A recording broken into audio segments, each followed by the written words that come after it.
Sangli Kolhapur road फळ मार्केटजवळ बंद जकात नाक्यासमोर अंकलीकडील जाणाऱ्या रोडवर कार आणि दुचाकीच्या अपघातात शिरोळमधील दोघे भाऊ जखमी झालेत.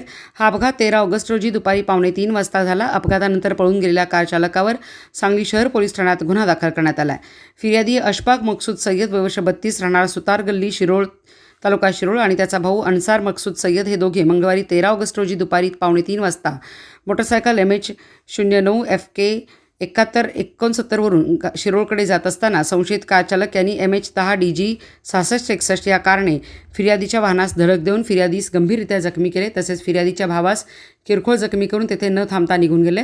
जखमी अशफाक सय्यद हा रक्ताच्या थारोळ्यात पडला असता अंकलीकडून गावी कर्नाळकडे निघालेल्या शिवतेज सावंत या तरुणाने त्यांच्या कारमध्ये दोघांना घालून सांगली शासकीय रुग्णालयात दाखल केले. उपचारानंतर फिर्यादी अशफाक सय्यद यांनी सांगली शहर पोलीस ठाण्यात फिर्याद दिली असून 15 ऑगस्ट रोजी दुपारी 11:30 वाजता पळून गेलेल्या कार चालकावर गुन्हा दाखल करण्यात आला आहे.